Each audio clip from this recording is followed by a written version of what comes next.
Bonjour ou bonsoir, chers auditeurs et spectateurs. Je tenais absolument à aborder cette affaire sordide, le meurtre de la petite Lola, qui est arrivé en 2022 et qui nous a tous mis sous l'effroi.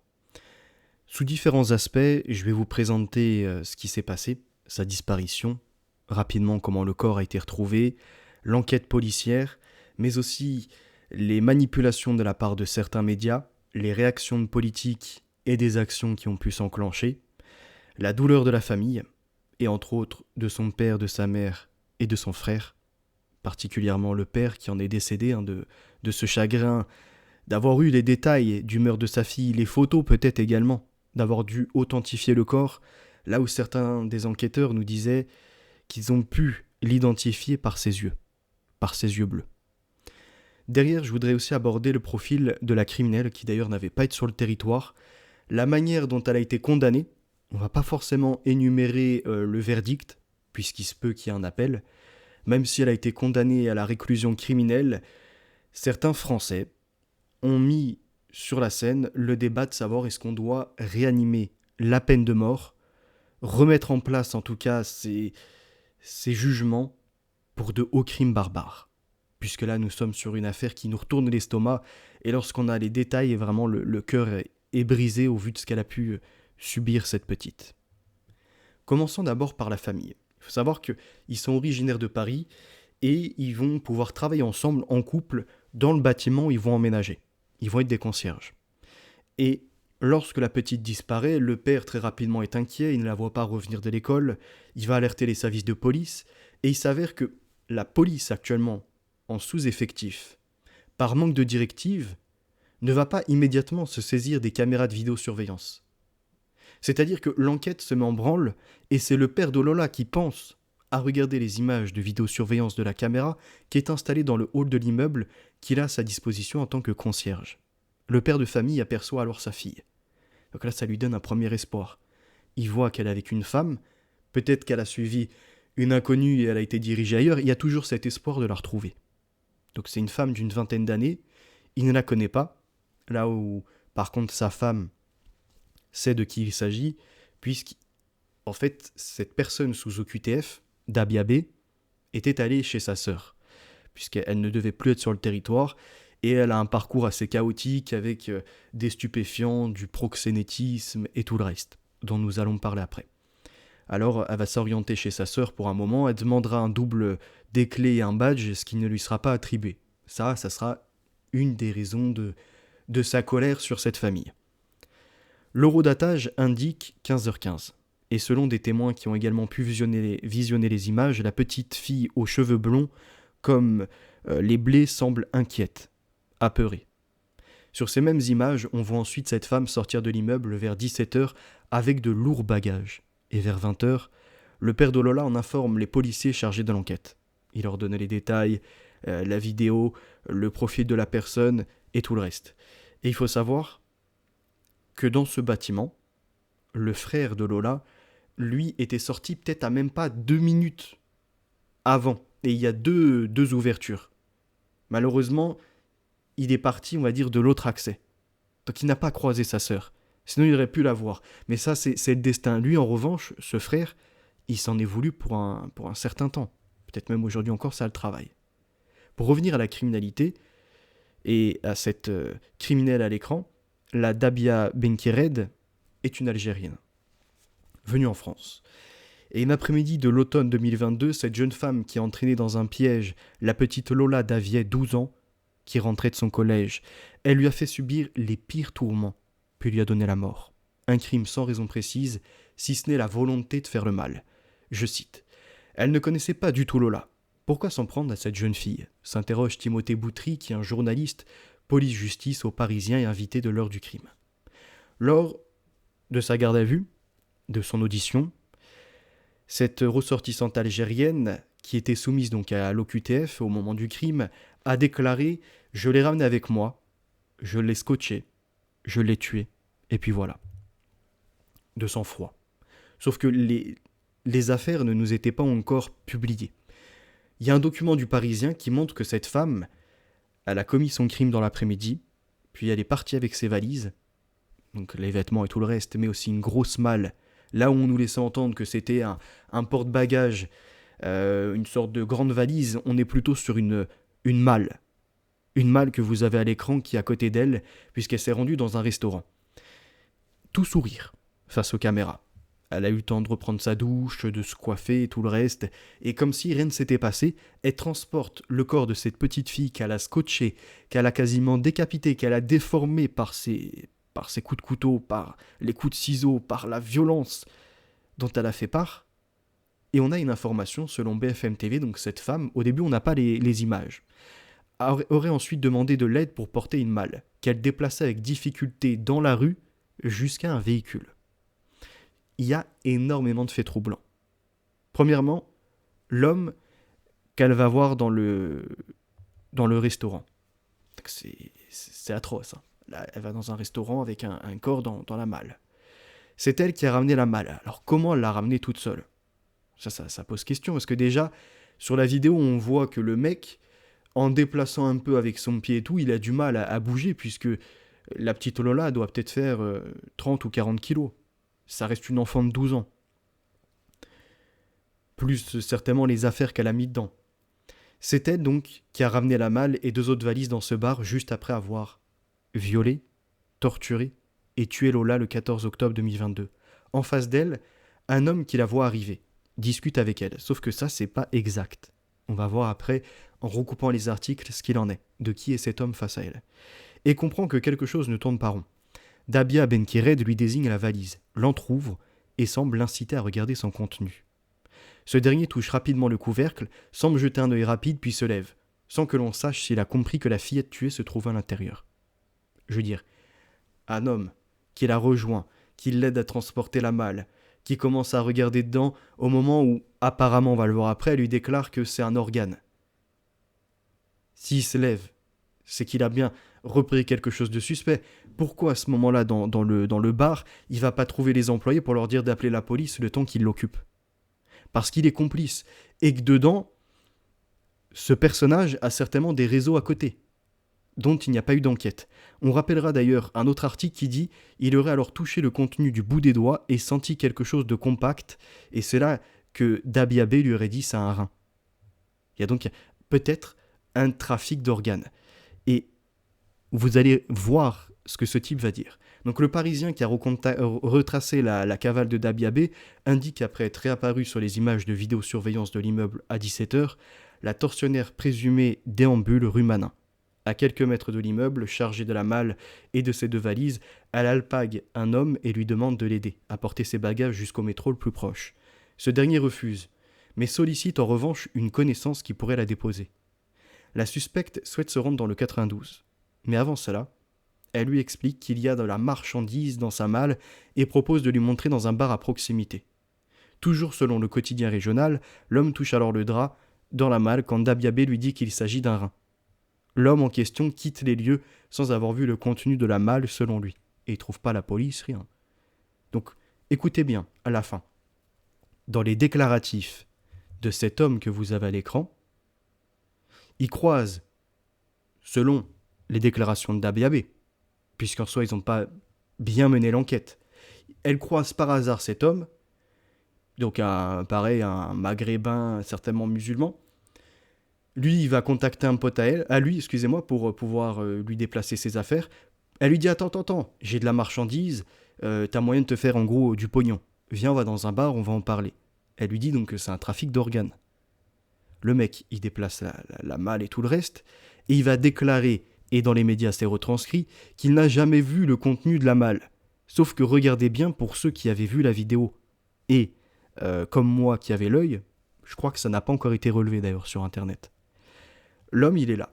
Il l'aide à mettre la malle. Et vous repérez que ses 2 mains, elles ne sont pas gantées. Elles sont visibles. Au moment où elle lui indique de regarder dans la malle, vous voyez ce qu'il fait ? Alors qu'il a touché la malle avec ses doigts au début. Mais pour aller dans la malle, il veut pas le faire avec ses doigts. Donc c'est qu'il a bien compris que dedans, c'est pas du cannabis ou autre. C'est bien des organes. On le voit tirer sa manche. Je vous laisserai consulter la vidéo, je ne l'ai pas mis pour éviter la censure. Et là, elle lui ouvre l'accès d'abord, elle lui montre. Il glisse bien l'œil, on voit bien que là, elle lui a ouvert et lui, il est penché en train de regarder, et de cette main qui vient de couvrir par rapport à son gilet, il plonge à l'intérieur. Et c'est là qu'il se lève, et que finalement il décide de se barrer. Donc en mettant sa manche et en plongeant à l'intérieur, il a bien senti que c'était un corps scotché, etc. Il a senti que c'était un être humain.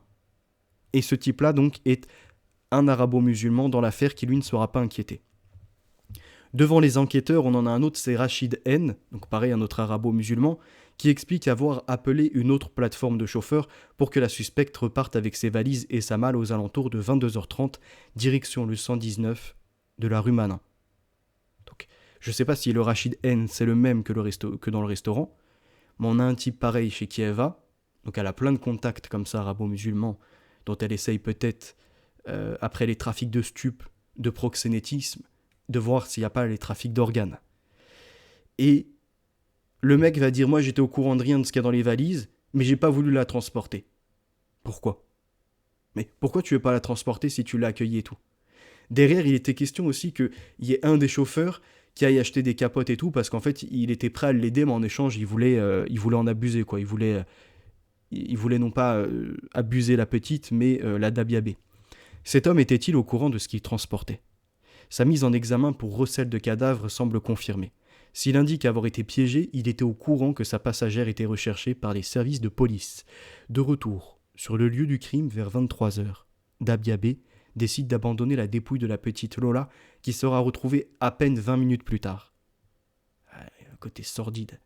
Elle revient sur site pour déposer. Pourquoi ? La suspecte quittera finalement les lieux pour rejoindre l'appartement de Bois-Colombes où vit une autre connaissance. C'est là qu'elle sera interpellée samedi à l'aube. Des dernières images de Lola sur la vidéosurveillance à la découverte de son corps par un SDF, Dabiabé aura ainsi trimballé pendant 8 heures, partout avec elle, la dépouille de la malheureuse enfant.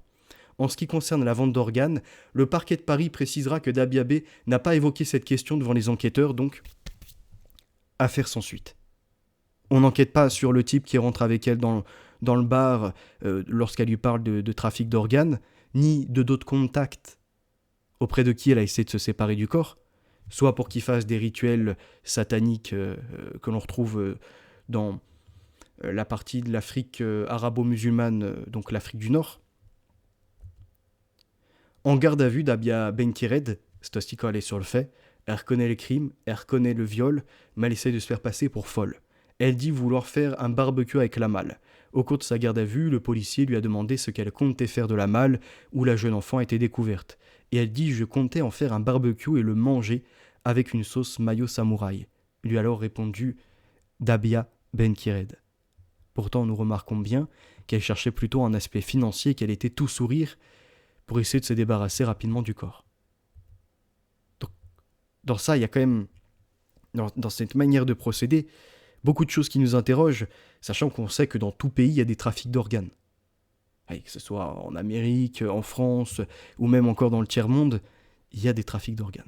Donc il y a des réseaux structurés, comme les trafics de proxénétisme, d'êtres humains, d'esclavage et tout le reste.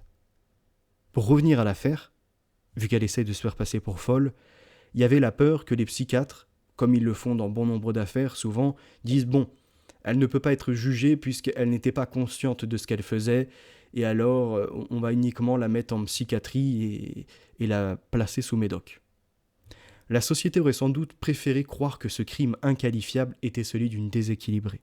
Qu'une jeune femme normale puisse exprimer une telle violence sur une enfant vulnérable dépasse l'entendement. Mais à la veille du verdict, 3 experts psychiatres ont éclairé la cour d'assises de Paris. Dabia Benkired n'était pas folle. Elle savait ce qu'elle faisait.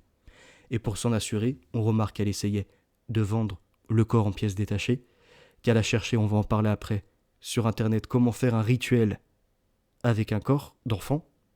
Il y a la question Zouri dont on va également énumérer les choses, et bien des éléments encore.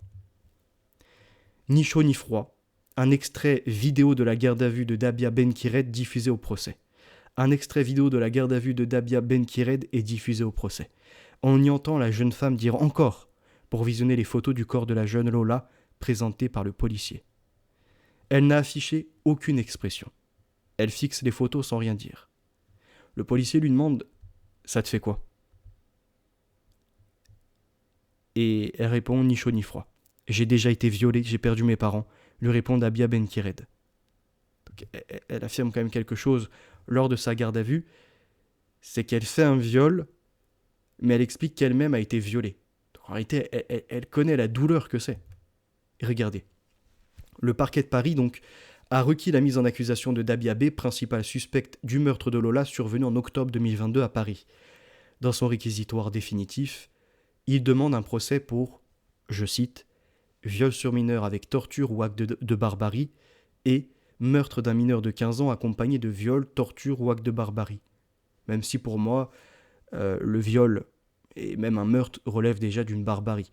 Mais la qualification judiciaire de acte de barbarie, c'est dès lors qu'il y a humiliation, et je crois qu'il y a d'autres faits encore qui sont précisés.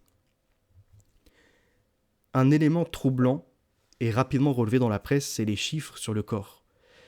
On sait, d'après les policiers qui ont trouvé donc des traces d'enlèvement dans le 3e sous-sol de la résidence où vivait l'ado, qu'il y a du scotch et un cutter qui aurait pu servir à entraver la jeune fille. Par la suite, au jugement, on a appris qu'elle a en fait recouvert cette jeune fille après l'avoir abusée de scotch pour ne pas l'entendre. Elle l'a laissé agoniser, s'étouffer, s'asphyxier pendant que cette Dabia B, elle, retournait dans le salon, fumait sa clope, se servait un verre, un café il me semble, et derrière augmentait le son pour ne pas entendre ces derniers souffles de la petite. Ces appels à l'aide quelque part, c'est encore la possibilité de se ramener à l'humanité et de sauver cette petite, non. Elle a augmenté le son.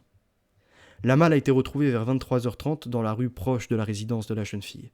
Son corps présentait des plaies importantes au niveau de la gorge, sa tête était recouverte de scotch, ses mains et ses pieds étaient entravés, donc elle ne l'avait pas libéré, elle l'avait laissé ligoter comme tel, avec tous ces impacts de ciseaux et de couteaux, puisqu'il y a un couteau, entre autres, de marque Ikea de 20 cm, qui est employé à plusieurs reprises sur la petite par acharnement. Et les policiers, quand ils trouvent le corps, en fait, ils n'arrivent pas à identifier directement. Ils savent que c'est la petite, notamment par ses yeux bleus. Ça, c'est vous dire la pauvre dans quel état elle a été. Et surtout, aux médecins légistes, les parents doivent reconnaître, ou des proches doivent reconnaître la victime. Donc la douleur est terrifiante. Et il y a quelque chose qui est noté, c'est les chiffres 1 et 0 qui sont inscrits sur son corps, en dessous de ses pieds, qui n'ont ni été inscrits au stylo, ni au feutre, ni scarifiés sur le corps. Ils ont seulement été, il me semble, si je ne dis point de bêtises, par un rouge à lèvres. Certains ont voulu ramener ça à une sorte de croyance ou je ne sais quoi encore qu'on leur trouverait ailleurs. Et rapidement, il y a un compagnon de la principale suspecte qui se présente.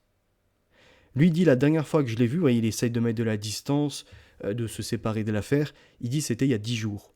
C'est vrai qu'elle avait perdu la boule par rapport à sa mère et à son père. Donc sa mère décédée, son père décédé aussi, qui eux étaient en Algérie.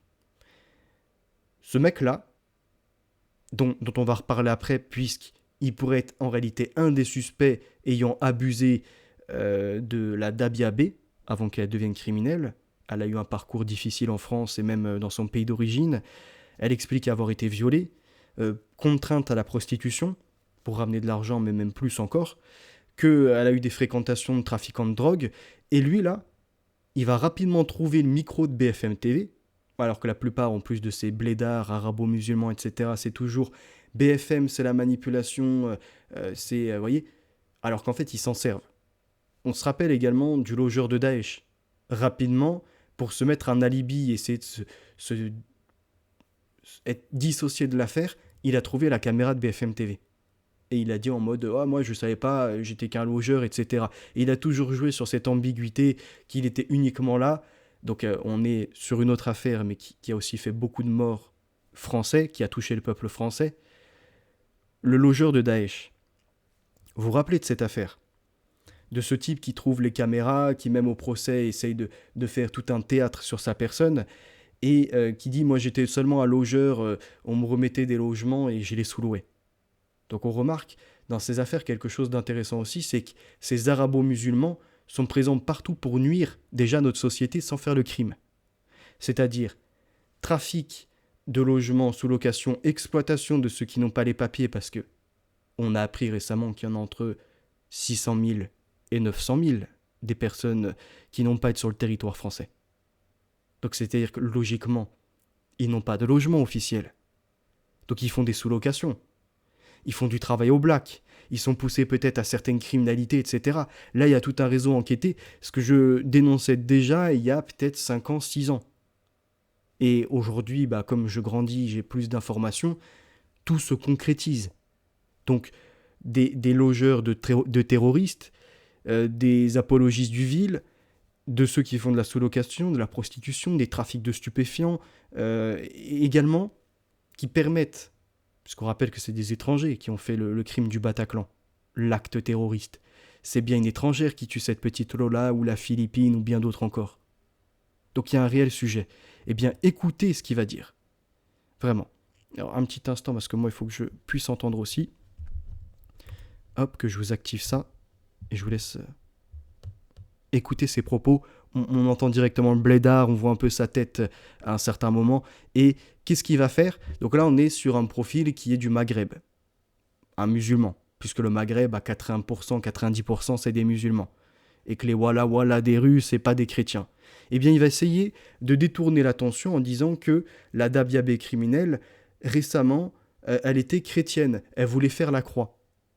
Déjà, c'est quoi faire la croix ? Ouais, ça n'a aucun sens, il décrit mal les choses. Et en plus, il va dire après, non, en fait, elle n'est pas vraiment chrétienne, elle était évangéliste. Et pour finir par, voyez, pour créer une forme de complot, essayer de distordre l'affaire, c'est pas les musulmans, c'est pas eux. Ouais, j'ai vu, en fait, elle faisait un dessin sur elle-même d'un triangle avec un œil à l'intérieur. Et au procès, je crois que c'est le même qui va parler qu'elle a été approchée, ou en tout cas qu'elle est rentrée dans un cercle de pédocriminels qui font des rituels, sans jamais citer le lieu, ni quand ça lui a été dit, ni où et avec qui, entre guillemets, ça a pu être fait. Et la Dabiabé, elle qui va à la fois faire ses dépositions, être entendue par les psychiatres, réinterrogée encore au tribunal, à aucun moment elle parle, en revanche, qu'elle a rejoint une secte pédocriminelle ou je sais pas quoi. Elle parle des abus qu'elle a subis de sa famille, des abus qu'elle a subis des gens comme celui qu'on a certainement à l'écran, qui l'ont prostituée, mis dans la drogue, etc. Donc écoutez bien leur manière, mais je vous dis, rien ne nous sera épargné dans cette affaire. La fois que je l'ai vue, elle m'a dit c'est bon, genre elle était un peu, elle déraillait par rapport à la religion. Elle me dit c'est bon, je vais aller faire la croix, je vais être une chrétienne, je vais aller à l'église, je sais pas. Elle m'a dit. C'est une musulmane qui dirait c'est bon, j'ai apostasié, je fais.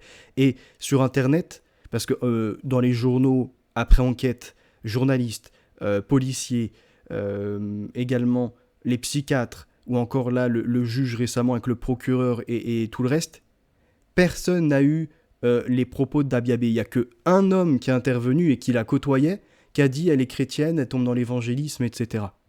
Et sur internet, les arabo-musulmans prennent ça en boucle. Pour dire, regardez, en fait, c'était une évangéliste, je sais pas quoi. Dingue comment vraiment, jusqu'au bout, ces monstres ne nous épargnent rien. Je suis parti à l'église, j'ai fait la croix et tout. J'ai dit mais pourquoi? Elle m'a dit parce que c'est bon, j'en ai marre, je sais plus où je suis, ma mère est morte, mon père est mort. Je suis totalement perdu. Elle a commencé à rentrer dans l'évangélisme ou dans le truc parce que je l'ai vu faire un petit... avec le stylo, un petit... comment dit-elle? Un triangle. Un triangle. Un triangle avec un œil. Elle est très charmante, elle est très belle, elle est très mignonne, elle est très aimable, elle est très... En plus, j'ai pas connu juste comme ça, elle est sortie avec moi, genre même en dehors, elle est venue avec moi à Marseille, elle est venue avec moi à Cannes, on a fait la Côte d'Azur ensemble. Marseille, Cannes, Côte d'Azur en général, c'est des lieux où beaucoup de femmes sont prostituées là-bas, et de jeunes filles entre autres. Donc... certainement qu'il a emmené là-bas pour faire ses affaires. Vous remarquerez une veste Canada Goose, ça coûte au moins entre 800 et 1200 euros. Bon, est-ce qu'il l'a obtenu légalement? Tout ça, pas d'enquête. On rappellera que Dabiabé dira que chez le Mustapha, donc je crois que c'est celui qu'on a à l'écran, comment dirais-je, j'avais une arme, elle voulait le tuer à un moment, enfin en tout cas le blesser, et qu'il avait une valise remplie de stupéfiants. Ça, bizarrement, aucune enquête. Lui n'a pas été inquiété sur ses fréquentations ni sur ses trafics. On l'a entendu comme, entre guillemets, quelqu'un, oui, je viens vous expliquer les choses, mais il n'a même pas été incarcéré. Je lui dis, c'est une affaire, en réalité, il y a plein de ramifications à côté. Il est venu libre au tribunal, il est reparti libre. Pour l'idée du sacrifice, il a été soulevé le fait des enfants Zouri, qu'apparemment, comme pour le petit Émile d'ailleurs, elle avait une caractéristique, donc elle est blanche, blonde, yeux bleus, peut-être une ligne dans la main qui fait que tout ça pourrait conduire à ce que cette voisine ait vraiment focalisé ses vues sur la petite. Il faut savoir que les croyances dans les Zouris et dans ces histoires de fantômes, djinns, etc. aussi à côté dont nous allons reparler, c'est musulman. Hein, et entre autres très pratiqué dans l'Afrique du Nord. Et que ça correspondra au profil de la criminelle et avec ses recherches sur Internet. Donc, non, elle n'était pas du tout en train de se diriger vers la chrétienté, intriguée par un évangélisme ou encore par de la franc-maçonnerie. Tout ça n'a été en réalité que l'interprétation depuis la parole de son compagnon qui certainement était dans les affaires de trafic, de prostitution, pour essayer de détourner l'attention. On pense qu'un Zouri est soit un rejeton de djinn échangé avec un nouveau-né humain à la naissance, soit un enfant humain doté de pouvoirs surnaturels, probablement dû à la possession d'un djinn dès sa naissance. Qui sont les djinns ? Ces êtres surnaturels de la tradition arabe et islamique. Les djinns, dans toute leur variété protéiforme, font partie intégrante de la culture, de la littérature et de la poésie islamique. Donc vous ne nous ferez pas croire qu'elle était chrétienne. Dans l'imaginaire musulman, les djinns occupent un monde d'ombre, partagé avec les humains, mais aussi transcendant le temps et l'espace physique. Ils peuvent voir et entendre ce que font les humains, et certains ont la capacité d'influencer l'action humaine en incitant discrètement les hommes et les femmes à faire des choix qui ne sont peut-être pas dans leur intérêt. Et ça, c'est dramatique. Parce que, ayant étudié les phénomènes de démonologie et tout le reste, je vous ai toujours dit une chose. En fait, l'humain, il a à 100% le contrôle sur lui-même. D'accord ? Si on veut s'arrêter dans une colère, on le peut. Si on veut se maîtriser également sur une joie peut-être trop excessive, on a les moyens. En revanche, dès lors que dans un concept religieux et particulièrement appuyé par l'islam, tu dis qu'ils peuvent être possédés par des djinns, sauf s'ils récitent une salate, la vache, etc. À partir de là, ils en arrivent à être protégés, tu les rends dans un état de folie. Parce que c'est-à-dire que tu leur laisses entendre qu'ils ne sont pas toujours maîtres de leur propre corps, de leur agissement, qu'ils peuvent avoir des petites voix dans la tête, qu'ils peuvent comme ça être à faire des gestes qu'ils ne voudraient pas forcément. Donc tu légitimes quelque part à ce qu'il y ait un type qui fasse les pires malversations et qui dise non mais c'est pas moi, je suis possédé, il y a un djinn en moi. Et c'est la déconnexion du soi avec soi pour créer, on va dire, un double maladif, toxique et tout le reste, permis par ces religions et particulièrement l'islam. Et ça, c'est ce qui s'est passé dans la tête de Dabia B. De plus, différents éléments de l'enquête évoquent la piste de la sorcellerie. Loin où elle a tué uniquement pour assouvir une pulsion sexuelle, non. Ou uniquement pour le trafic d'organes, non plus.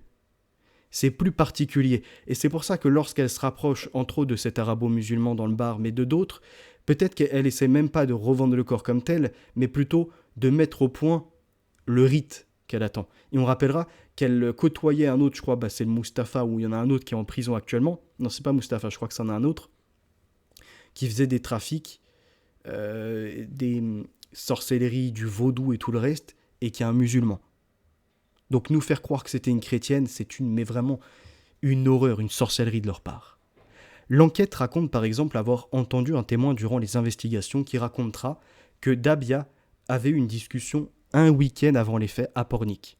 Et elle l'a pas eu avec des chrétiens ou encore avec des athées. Elle l'a eu avec des amis. Et ces amis, comme on a pu l'examiner, que ce soit sa sœur, l'autre qu'on a eu à l'écran et bien des personnes qui l'ont entouré, ne sont pas des Français, ce sont ces étrangers. Des amis de ce témoin avaient lancé une conversation philosophique sur le zéro et la mort, ce qui aurait intéressé Dabia, qui aurait alors fait état d'une coutume algérienne pour trouver un trésor. Selon cette coutume, aurait-elle raconté, il faut tuer un enfant blanc et blond et lui couper la tête, puis regarder le sens de l'écoulement du sang pour trouver un trésor.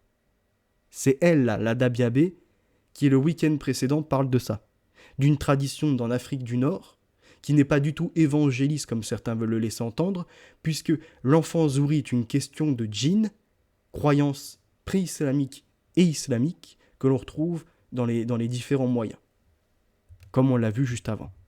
À savoir, on la retrouve dans la poésie, la littérature et la culture islamique, musulmane. Regardons la suite. D'autres éléments évoquent un contexte de sorcellerie. Dabia ayant par exemple déclaré avoir prélevé du sang de Lola dans une bouteille et l'avoir bu. Selon les investigations, Dabia a également fait des recherches sur son téléphone pour savoir comment faire un sacrifice humain. Et c'est ces éléments-là qui ont été transmis aussi au psychiatre pour bien prouver que oui, elle est folle, oui, c'est une criminelle, mais qu'elle doit être jugée puisqu'elle était consciente de tout ce qu'elle faisait. De l'enfant à qui elle s'attaquait, et après avec ses attentes à côté. Donc la magie sexuelle, l'abus, et la magie également par le sang, et la magie encore par les plaies infligées, le silence imposé et tout le reste. Elle était sous le coup d'une obligation de quitter le territoire français, et on lui a demandé pourquoi en fait elle ne l'a pas quitté. Puisqu'elle était venue en 2016 avec un titre de séjour étudiant. Là, on est trop laxiste en France sur la façon de délivrer ça et sans contrôle après, ça permet à ce type de criminel d'être là. Le président demande à Dabia Benkired, lorsque vous avez reçu une OQTF en août 2022. Vous imaginez, en août 2022, si la loi avait été appliquée, cette petite serait sauvée. Pourquoi ne pas avoir quitté le territoire ? Elle va répondre « Je me sens libre en France. En Algérie, on n'a pas en réalité de vie. » Fin de citation. Conclusion, mieux vaut être OQTF en France, tu auras plus de droits que d'être citoyen, citoyenne en Algérie. Ces mêmes salopards, monstres, insectes, nuisibles, qui nous disent jour et nuit, nous sortent leur drapeau, 1, 2, 3, Biba l'Algérie, 1, 2, 3, Biba l'Algérie. Et les autres également, des voisins à côté, du Maroc, de la Tunisie, de la Libye et de tout le reste, qui viennent chez nous pour trouver des libertés, mais qui vont s'attaquer aux Blancs pour leurs croyances, ou encore parce que ce sont des koufars, des mécréants, parce que, à côté de ça, c'est la décadence également pour certains qui sont LGBT et tout le reste. Mais qu'est-ce qu'ils viennent faire là ? Allez, c'est ça en fait, on n'en peut plus. Et lorsqu'on réagit, on est attaqué de récupération.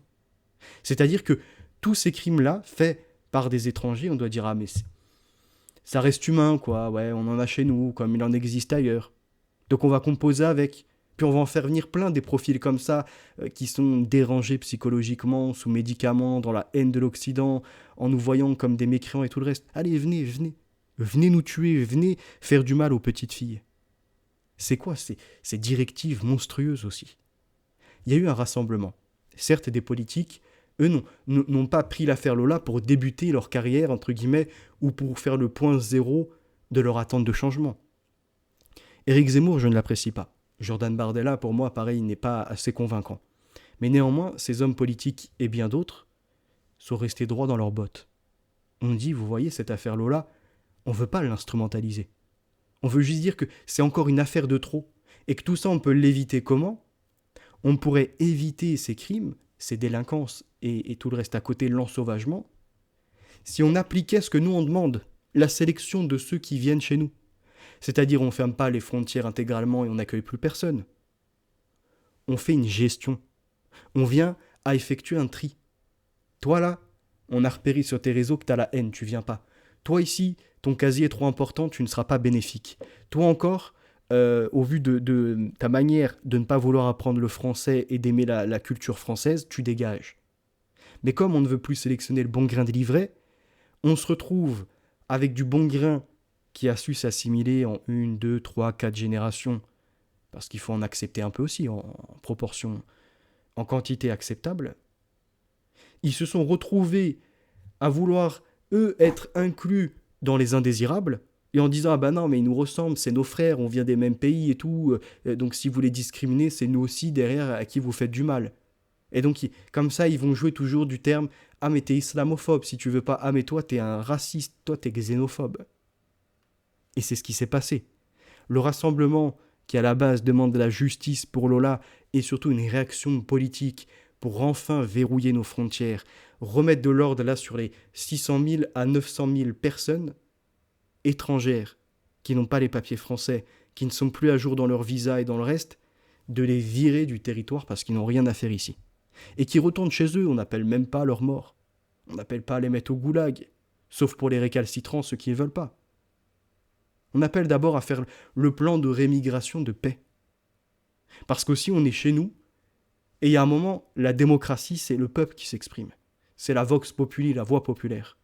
Et la voix populaire, elle n'a pas à être, comment dirais-je, bâillonnée par ceux qui préfèrent du Lippmann en disant que seule l'élite a compris là où on doit aller. Seule cette élite pourra prendre des décisions et si jamais on émet des avis contraires, eh bien à ce moment-là, ils sauront faire preuve, soi-disant, de pédagogie, comme le nom pour le traité de Lisbonne, etc.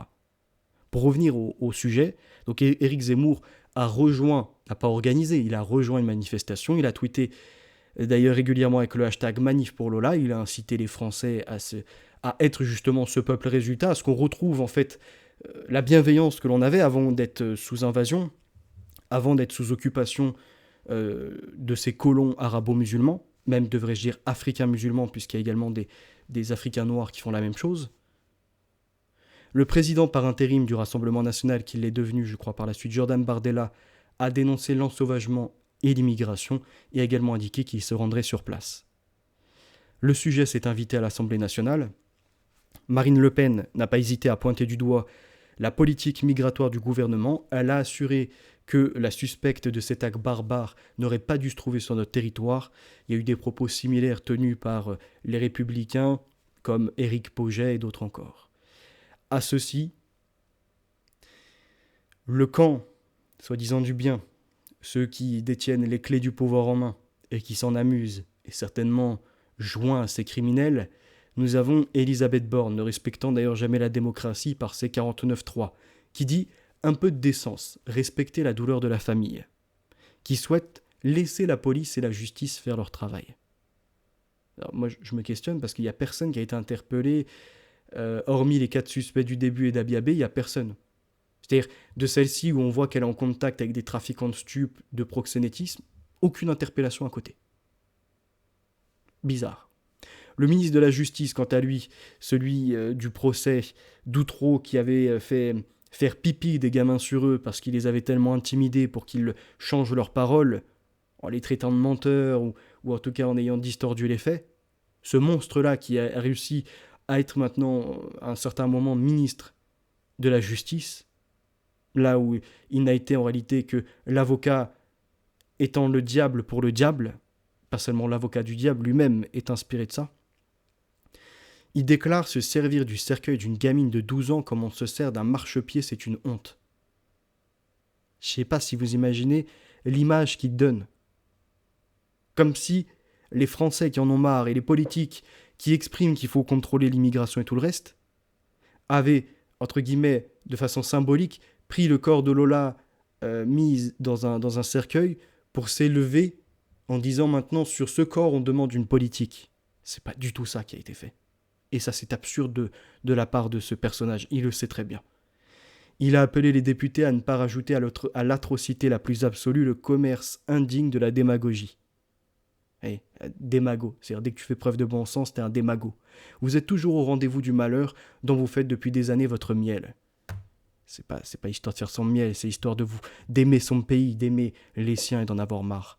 En réaction aux propos tenus ce mardi à l'Assemblée, la présidente de La Voix de l'Enfant, donc une association pareille, en train d'instrumentaliser le tout dans son aspect gauchiste, censeur, socialiste, bref, l'horreur, a été interviewée sur France Info, pareil organisme de propagande de gauche, où elle a déclaré « Jamais je n'aurais pensé que des responsables politiques, des députés osent utiliser ce drame, cette petite fille à leur fin propre », réagit Martine Brousse. « J'ai honte pour les propos qui sont tenus de récupération à son encontre. Je voudrais leur dire de se taire », a-t-elle déclaré. C'est des censeurs. C'est-à-dire qu'ils vont accuser la droite de faire une récupération politique, alors que c'est eux, voyez l'inversion accusatoire, qui le font, en disant « Ce n'est qu'un fait divers, nous ne retrousserons pas nos manches, nous ne nous pencherons pas sur des directives plus strictes quant à l'immigration. » Ils ne veulent pas revoir leur agenda, leur programme, puisqu'en fait ils suivent le plan de Kalergi, le remplacement, la destruction de notre peuple, la haine des Blancs. Martin Bruce s'est constitué partie civile après la mort de Lola. Dans le même esprit, on a également le premier secrétaire, du Parti socialiste, Olivier Faure. Donc tout ça, apparemment, c'est pas de la récupération politique pour eux. Appelle à adopter une seule attitude, celle du recueillement. Voir aussitôt les Républicains et le Rassemblement national s'engouffrer dans la brèche pour contester la politique migratoire ne me semble pas vraiment à la hauteur, a-t-il déclaré. Ah, pas à la hauteur de quoi ? Des enjeux des crimes que l'on observe ? Bande de traîtres à la nation, il y a une chose que je peux dire, c'est que quand on va libérer la France, eux, on a des archives. Ça sera les premiers qui seront dans les wagons et qu'on emmènera dans les camps. Il n'y aura pas de pardon pour eux. Vous voyez, l'idée du « oui, il faut pardonner » et tout, non, ni oubli, ni pardon. Ça, c'est la directive qu'on aura. Certains vont me dire « ouais, t'es un peu trop sévère et tout, tes réactions, voilà, on dirait un extrémiste. » En fait, c'est parce que vous n'avez plus l'habitude d'avoir le bon sens. Vous préférez être gentillet avec les criminels. Être complaisant avec ces gens en disant « ah, on peut comprendre parce qu'il y a ce parcours ». Étudions les parcours et voyons également après qui les radicalise. Parce que jusqu'à preuve du contraire, vous faites venir des dizaines de milliers de ces gens-là qui noyissent partout sur la terre, qui brûlent le drapeau français, qui parlent d'une revanche de la colonisation, d'une revanche encore contre les croisés, les chrétiens et tout le reste. Contre les koufars également, les occidentaux avec derrière l'Amérique, Israël et tout le reste. Vous faites importer par millions en Europe des gens qui appliquent la sourate 9 verset 30, qui déclarent que les juifs et les chrétiens, ils veulent que Dieu les anéantisse. Parce que quoi ? Ils tiennent juste une parole. Les juifs ne font pas de crimes, les chrétiens non plus, mais dans le Coran, il est appelé à les tuer parce qu'ils tiennent juste une parole qui ne leur plaît pas et soi-disant que Dieu ne pardonne pas l'association. Vous en faites venir des millions comme ça, qui n'hésitent pas à s'en prendre après aux enfants, aux vieilles, mais aussi aux hommes. Et dans la presse, j'ai trouvé ça, mais insalubre, voyez, en manque d'hygiène mentale, en manque de professionnalisme, quant aux grands titres et à ce qu'ils ont pu déployer. Tous, quasiment en même temps. Meurtre de Lola, comment un fait divers est instrumentalisé. Affaire Lola, chronique d'une récupération. Meurtre de Lola, la droite et l'extrême droite accusées de récupération politique, mais encore l'humanité. Meurtre de Lola, la droite et l'extrême droite charognarde. TF1+, Affaire Lola, décryptage d'un emballement médiatique et politique. Genre, on a trop fait place au pathos, c'est passé au logos. Or, à ce que vous voyez, ouais, les larmes peuvent avoir coulé, ouais, la voix a pu s'enrouer, le cœur palpiter, etc. par ces informations, voyez, qui sont désastreuses, mais ceci étant dit, l'émotion est là, le sentiment est présent, mais à côté de ça, il y a la raison. Et que ce qu'on propose est concret. Il y en a certains, ils me disent quoi ? Ouais, t'appelles à ce qu'il y ait des camps du travail, et puis majoritairement, ça sera des arabo-musulmans. Pourquoi ? Parce que majoritairement, les arabo-musulmans font des délinquances et des crimes en France, et c'est ce qu'on voit dans les prisons. Ils sont surreprésentés. Donc si tu mets en place des camps du travail, qui y sera majoritairement eux. Donc t'es islamophobe, xénophobe. Et tout le reste. Je sais pas si vous imaginez. Et en revanche, dans leur même développement, quand vous creusez sur ce qu'ils attendent, l'application de la charia. Donc c'est sous-entendu en Occident, les peuples blancs et tout le reste ne pourraient pas prendre une directive d'un sérieux, à savoir des camps du travail, pour établir non pas du crime où on coupe une main, où on coupe une tête, ou encore on va lapider en jetant des pierres, mais uniquement où l'on force au travail pour indemniser soit les victimes, soit leurs familles, et aussi rembourser l'État, puisqu'ils se sont attaqués au peuple, à la nation, à ce qui constitue en fait l'État, à la base. Ça pour eux c'est pas bon. Parce qu'ils attendent quoi ?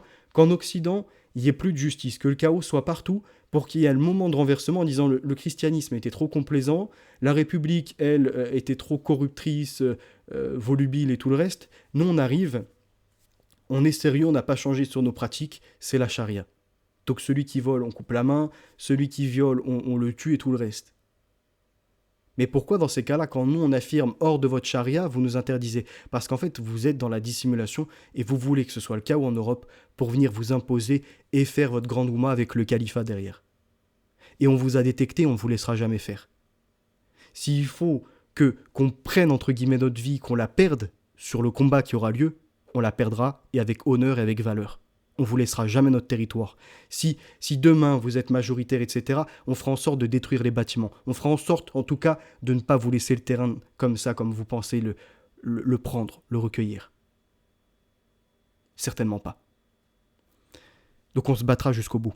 Vous avez eu beaucoup de Français, d'Allemands, de Belges ou autres qui ont entendu la première joue, la deuxième joue. Attention, parce que là, il vient bientôt l'heure de tendre le bras. Nous, on va reprendre la garde et vous allez voir qu'on connaît la logistique. Contrairement à vous qui êtes éparpillés partout, en train de vous bouffer même entre vous, nous on sait, au moment où on doit faire place à l'ordre, à la directive et se soumettre à une certaine autorité, on le fera.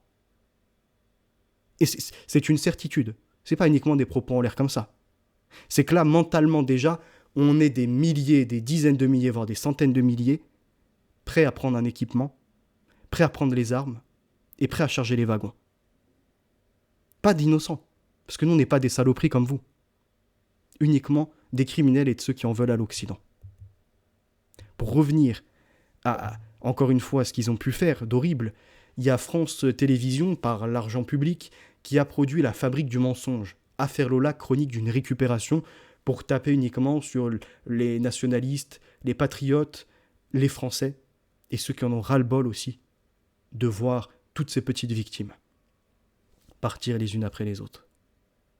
Cet épisode de récupération express, selon l'article, est aussi la conséquence d'une décennie d'avancées discrètes des influenceurs d'extrême droite en ligne.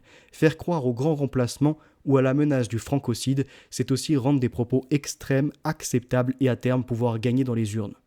Pour eux, l'affaire Lola n'est plus un drame, elle est une opportunité. Mais quel manque de respect! Déjà, le grand remplacement, hier nié, traité de complotisme et tout le reste, est aujourd'hui affirmé, même voulu, par, entre autres, le parti politique LFI, qui représente à peu près 20% des votants français, où le dirigeant Jean-Luc Mélenchon a bien dit « Moi, il faut que les petites Françaises, elles soient métissées. Que ceux qui ont traversé la Méditerranée, on ne les laisse pas crever. » Ça, c'est un crime. Ça, c'est un génocide, on va dire, de substitution. À côté de ceci, le francocide existe. Des gens qui font la guerre de 4e révolution. C'est-à-dire, en fait, dans leur pays d'origine, ils devraient être en prison ou être enfermés, et donc ils sont devenus des haragas, c'est-à-dire brûleurs de papier. Ils sont venus ici sans identité et pour répandre le crime, et toute leur corruption, etc. Ils attaquent des Français, comme je vous l'ai dit, pour plein de spécificités, donc c'est du francocide. Mais les génocidaires, à la tête du pouvoir et de certains médias qui sont bien à gauche, veulent que l'on soit tué dans le silence. Et ça ne prendra pas. Ce traître à la nation, que l'on viendra à raser à la libération, que l'on viendra également certainement à fouetter à la libération, donc ce maire de la ville du Pas-de-Calais a dit « Moi je me suis entretenu avec la famille et leur volonté c'est qu'il ne faut pas faire de polémique. Voyez, il n'y aura pas de vague, vous n'aurez pas ma haine. » C'est ça qu'il a laissé entendre.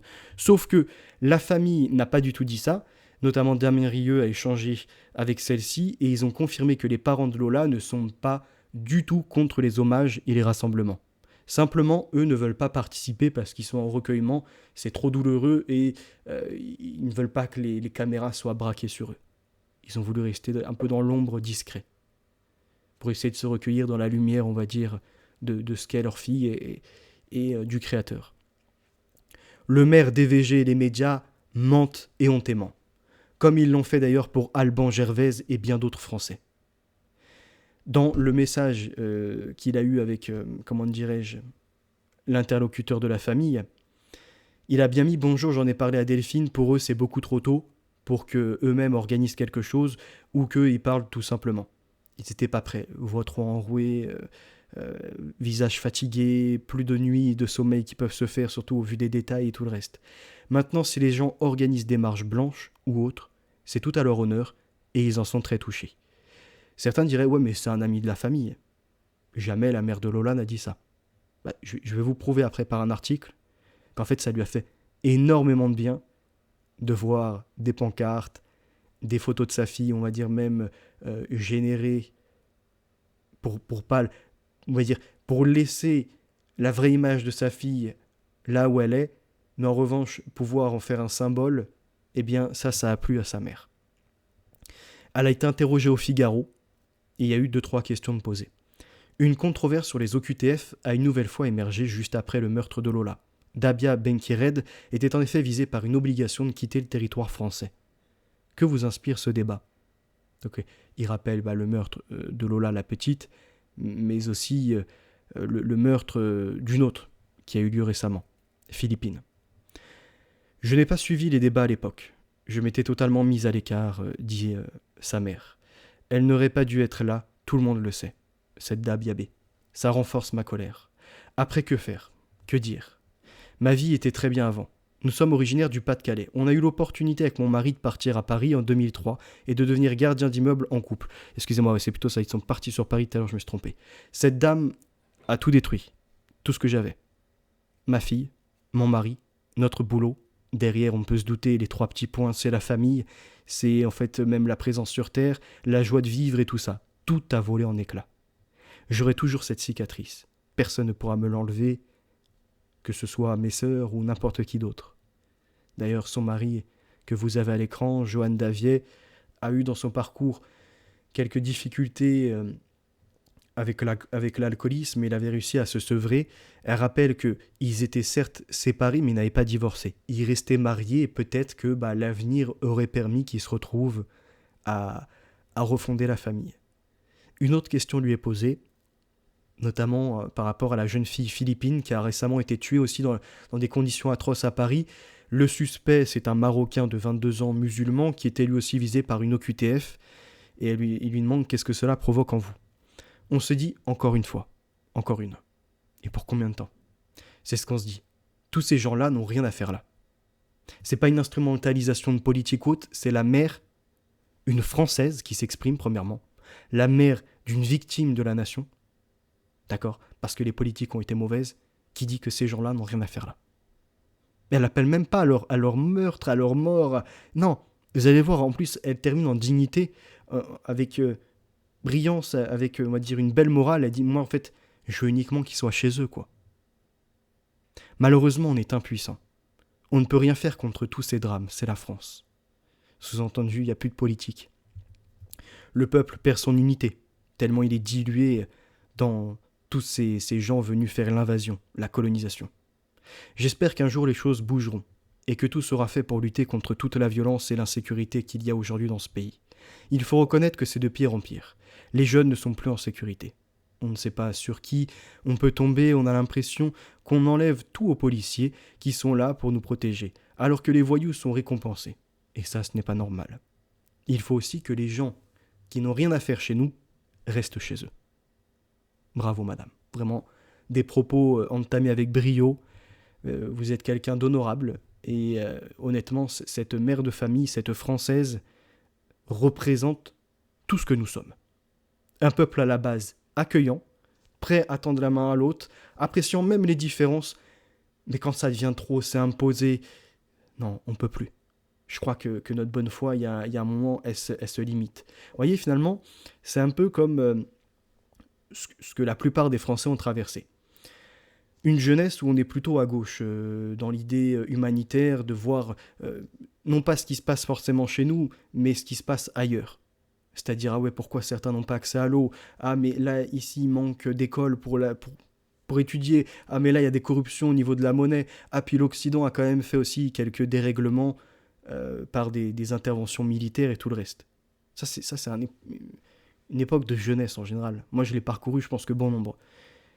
On voit même, moi j'avais échangé avec les panafricains pour dénoncer, bref, plein de sujets qui en soi ont un intérêt, mais en fait on oublie de regarder ce qui se passe aussi chez nous, et tout ce qu'on subit. De ces multiples logements qui se construisent où nos Français ne peuvent pas en bénéficier parce qu'on privilège l'étranger. De ces multiples défaillances de politique parce qu'on manque d'argent vu qu'on en envoie partout sur Terre, mais on oublie d'en remettre dans nos secteurs policiers, judiciaires et tout le reste. Même de la santé. Et je peux comme ça tirer le tableau de la France pour montrer qu'en fait, à la base, on est un peuple bon. On est d'ailleurs très bien lettré. Il suffit de voir comment on parlait à l'époque au niveau des archives de l'INA et comment on a basculé dans cette jeunesse chaotique qui pense finalement qu'à l'argent, qu'à trafiquer, qu'au matérialisme et à des wallah sur le Coran. On voit bien qui a amené la barbarie, qui a injecter comme ça dans la société un état de violence suprême. Ça nous vient d'Afrique. Laurel, donc blog Laurel, est une personne qui génère des dessins, qui du moins crée des dessins, parce que je crois que c'est une artiste qui les fait sur tablette. Et pour la petite Lola, elle a fait ce dessin. Elle a reçu des messages immondes, ouais, récupération, non, il ne faut pas en faire une image, même de certains musulmans, laissez la gamine comme ça, n'en faites pas des images, vous lui portez atteinte.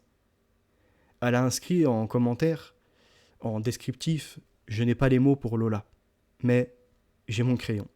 Alors, voilà un minuscule hommage à cette petite, avec un cœur brisé. Personne ne peut imaginer ce que ressent sa famille. Des vies détruites. Détruites, mais sur plein de points, je vais y revenir. Au passage, j'aimerais savoir pourquoi ça ne fait pas la une de tous les journaux. Ça, c'était au tout début de l'affaire, c'était très peu traité. Et il faut savoir une chose, c'est qu'il y a des vies détruites pour la famille, les amis de la famille, les voisins également, les bâtiments à proximité qui ont des enfants pareils, qui doivent encore aujourd'hui paniquer de se dire est-ce que mon gamin va pas croiser un inconnu comme ça, des enfants qui vont en périr parce que du coup ils pourront plus jouer librement dehors ou revenir à un certain âge des cours et prendre de l'autonomie. Non, on va les conditionner pour qu'ils soient surcouverts.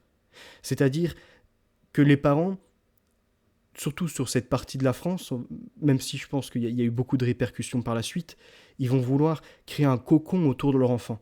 Ne plus leur faire rencontrer, entre guillemets, le monde inconnu sans que tout soit verrouillé. Et ça, c'est dangereux également. Parce que ces enfants qui n'ont pas connu finalement une certaine liberté, ils vont avoir des frustrations et pire encore. Donc là, c'est un impact, vous voyez, d'un seul crime, parce que là, on ne parle que de cette affaire, mais je peux vous en citer bien d'autres. D'une seule musulmane, voyez combien de Français, athées, chrétiens, etc. subissent. C'est horrible. La mère de Lola n'a pas du tout dénoncé ce dessin, bien au contraire, elle se l'est fait tatouer et elle l'a exposé à Célébdo, là où sur le plateau ils essayaient de la récupérer, de l'instrumentaliser pour qu'elle tape sur la droite et sur ceux qui en ont marre de l'immigration. Donc elle se l'est fait tatouer et même au procès, elle et son fils, les deux, ils sont venus avec ce t-shirt-là et cette image. De donc la petite qui est souriante, et vous remarquez même les policiers derrière, ils sont un peu impactés par le procès, même s'ils font preuve de professionnalisme. On voit surtout dans le regard de celui à gauche il est pas bien, quoi. Dans l'affaire Lola, la maman de Lola prend la parole dans un témoignage déchirant en larmes et les mains tremblantes devant la cour. Elle va dire « Je voulais vous remercier de me donner le droit de parole. En ce moment, c'est important pour moi. Je voulais vous parler de ma Lola. Avant ce drame, donc nous avions une vie de famille très simple, très à l'écoute. Lola venait toujours s'excuser en cas de dispute et donc on se faisait toujours un câlin. Quelqu'un de bien éduqué. » Parce que ça c'est pareil, je mets juste une parenthèse, beaucoup disent les enfants ont la sagesse, les enfants sont surtout l'image avant tout de leurs parents, de ce qui va leur être inculqué. Donc un enfant que tu endoctrines dans l'islam et la haine des chrétiens, des juifs et tout ça, tu peux te douter que ça n'ira pas très bien dans sa tête. Un enfant que tu éduques par la chrétienté, ou en tout cas même par la voie de la civilisation française, tu te doutes qu'en effet c'est le pardon. C'est une bonne éducation, c'est la politesse. C'est merveilleux, quoi. Pour poursuivre ce qui est inscrit, donc elle déclare « Je disais toujours à mon enfant, si on vous agresse, criez, quelqu'un entendra. Le jour de sa mort, Lola est venue manger le midi et est repartie en disant « À tout à l'heure, bisous !» Qui aurait pu prédire ce qui allait se passer, qu'elle allait croiser cette chose, ce monstre. Je culpabilise énormément. La mère culpabilise comme son frère, comme le frère de Lola d'ailleurs. Mais je finis par comprendre avec ma psychologue, vous voyez le travail qu'il faut, pareil, la psychologue elle-même, ça doit jouer sur son moral, ce type d'histoire, que je ne suis pas coupable, mais que c'est cette chose, le diable. Ensuite, un deuxième drame nous frappe, mon mari, le papa de mes enfants. Malheureusement, il est reparti dans ses démons, à savoir l'alcool. Malheureusement, c'est vrai. On ne vivait plus ensemble, mais on était toujours mariés. Ça, c'était la preuve encore également, je mets une parenthèse, de la force de cette famille qui représente bien la France, où il y a le pardon. Il peut y avoir des déconvenus dans un couple, mais on n'abandonne pas comme ça du jour au lendemain.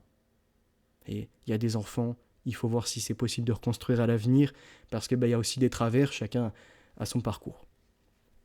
Pour poursuivre, elle dit « Je me dis que j'ai de la chance d'avoir mon fils Thibaut, sans lequel je ne serais peut-être plus là. Je vous rappelle que j'ai perdu ma Lola, mon mari, mon travail, mon domicile et tout le reste.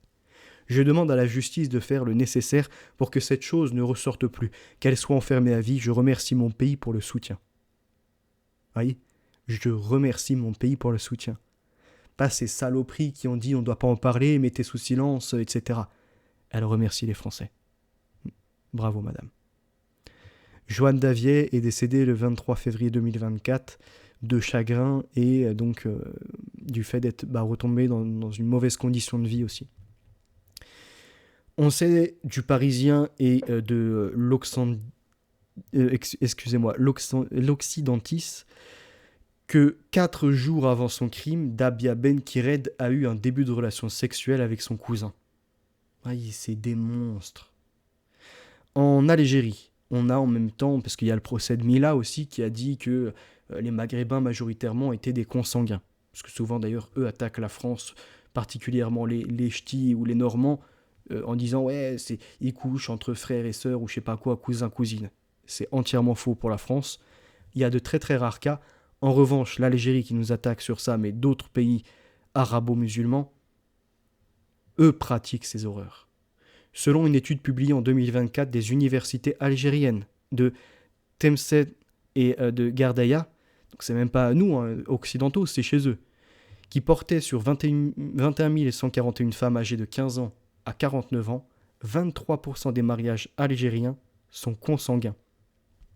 Un taux qui peut être bien plus élevé selon les régions.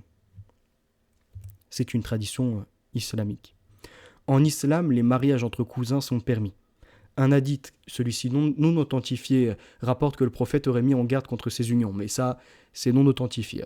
Ce qui est véritablement visible, c'est que les mariages entre cousins sont permis en islam. C'est d'ailleurs ça qui entraîne, vous voyez, des biologies malheureusement, avec beaucoup de maladies, de problèmes psychologiques et des chicots qui partent dans tous les sens et tout, bref. Mais là, ça serait de l'adominem. Donc revenons-en au concret.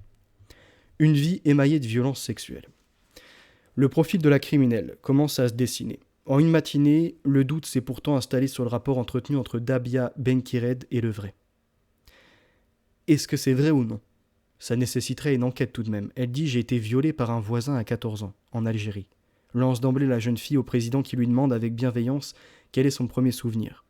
La violence sexuelle semble être un point de gravité où retombe son discours. Après ce premier abus, qui serait donc une agression sexuelle, la jeune femme évoque de sa voix hachée un calvaire infligé par 2 de ses tantes algériennes musulmanes dans sa jeunesse en Algérie. Je cite « Elle commettait des attouchements sur moi et m'emmenait toucher le sexe d'homme », détaille-t-elle. Alors peut-être que ça se faisait dans les... ils vont souvent dans les hammams et les saunas, et en effet les enfants des fois peuvent être emmenés. Donc il se peut qu'elle ait été mise au contact de musulmans qui voulaient une jeune fille, de la chair fraîche. Ces dernières l'obligeaient aussi à regarder des films pornographiques. On sait que lors du procès de l'affaire Lola, ça a été marqué ce mardi par l'audition d'un témoin très précieux puisque Dabia Benkired a échangé par message avec lui peu de temps avant de croiser la route de Lola. Donc le Mustapha M, logiquement que l'on a vu sur BFM TV, qui essaie de se dédouaner en disant « Moi je ne l'ai pas vu récemment, je l'ai vu une dizaine de jours avant.